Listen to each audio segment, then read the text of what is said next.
In our first guest of the day, and our first guest of the day is someone that we have been working with for the past couple of years in a variety of functions, and now as the leader of the Tri-State Chamber of Commerce, and that's Marlene White. Marlene, good morning, and thanks for joining us. Well, good morning, Marshall, and to all your listeners. I will correct you. I'm not the leader over there. I'm on the board at the chamber, but our president, Jean Salatier, is the leader. All right. Well, you have become extremely active in the board and what the board does, and as indication of that is, first of all, this Tri-State Strong Food Drive, which is coming up on the 10th, right? Yes, this Friday. So let's talk a little bit about that, how you formulated and the chamber formulated this idea and how it's going to work, because it is going to happen at Salisbury Bank, which is located on Bissell Street. All right. Well, let's go back to the need in our region for food, for hunger relief. It's a huge problem. Unemployment rates are high. We all know what's going on. And the corner food pantry, since this, they've been giving food for years, but since this outbreak, their demand is just increased. They've had to extend their hours. So knowing this, the Chamber, along with the Salisbury Bank and Lime Rock Park, came together to do this community food drive, Tri-State Strong Food Drive. Now, let's talk about the food drive itself, the particulars, what time it is. We know it's on Bissell Street on Saturday at Salisbury Bank. What time does it open and what time does it close, first of all? We're going to do regular business hours from 9 to 5. We'll have volunteers behind the Lakeville branch of Salisbury Bank in the parking lot, collecting food in a no-contact method. We're asking people that have donations of non-perishable goods to leave them in their trunk, and then when they pull up, they can pop their trunk, and volunteers can go and remove those items. Do we know what? Obviously, it's non-perishable food. What are the most important items, probably that the food bank would consider getting in donations?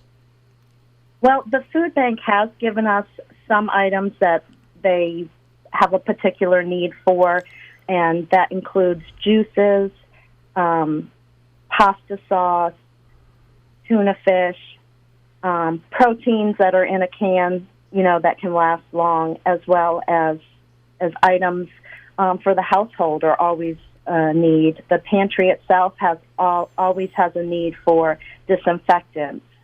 The pantry gives out toilet paper.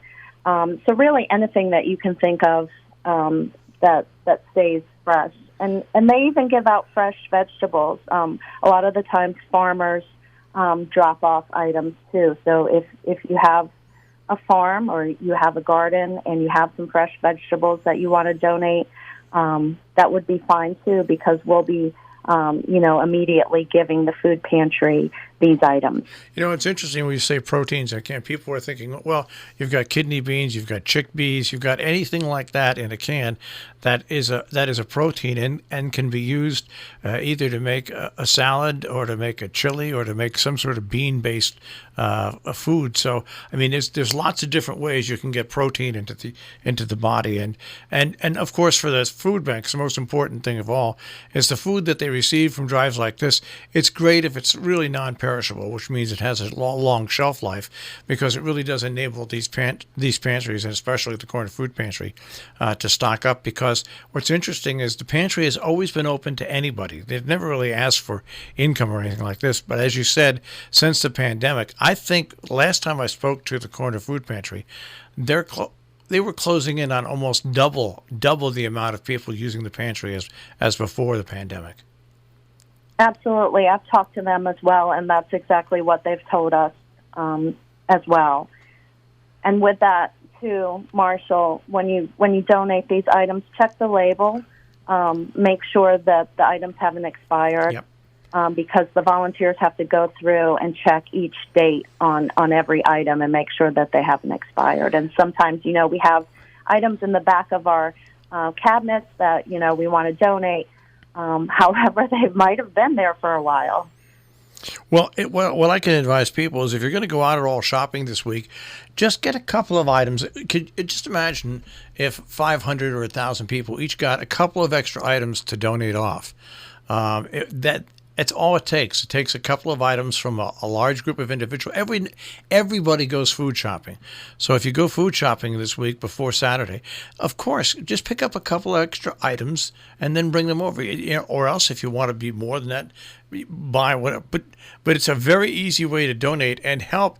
The great thing about food drives like this, and for the Corner Food Pantry, it's a very easy way for one person to help a lot of people. Exactly. And if you can't come Friday, the Corner Food Pantry has a box outside. You can also go there directly. It's located behind St. Mary's Church in Lakeville. You can drop the items off there. They have a website, thecornerfoodpantry.org. And they also accept checks. So if you want to mail them an item, a check, you can do that as well. And they also have a box, by the way, at the Bonds itself. But let's get back to the food drive itself. For people that are a little worried about pandemic and everything, the way that I see you have this set up, it is touchless delivery of the food for the food drive. Absolutely. We don't want anybody getting out of their cars. We'll be wearing masks and gloves, collecting the food. So working with the Salisbury Bank, we're being very precautious about this. All right, and once again, if people want more information, what is that address on the web that they can go to? Well, they can get information from lots of places, and they can even sign up to volunteer if you want to come out that day and help us. The Tri-State Chamber Facebook page is one method where information is including the link to sign up to volunteer. You can also go to limerock.com/Tri-State Strong Food Drive. Well, it's this Saturday, the Tri-State Strong Food Drive, a very convenient location at Salisbury Bank on Bissell Street. It's a very convenient location. You can pull off the highway. You've got a lot of room to maneuver to your car and to get back out. Once again, it's this Saturday, and it's put on by the Tri-State Chamber of Commerce, but you've got other people helping you, right? Absolutely. We have people from Salisbury Bank that are going to be volunteering, staff members from Limerock Park, and we're all going to come out Friday behind the bank just to help the food pantry. Well, congratulations once again. This is another event that you're involved in since you've joined the Tri-State Chamber. And the Tri-State Chamber is an important asset, more important than ever before now with this pandemic, to help keep businesses strong in our Tri-State region. So keep up the good work, and we'll see you at that food drive. Thanks so much, Marshall. See you there. All right, take care. It's just a great idea, and it's an idea that can only help, and it's your easy way to help out. Once again, we'll have this interview up on our on-demand page, RobinHoodRadio.com. Click on On-Demand, click on Interviews for the Tri-State Strong Food Drive coming up this weekend.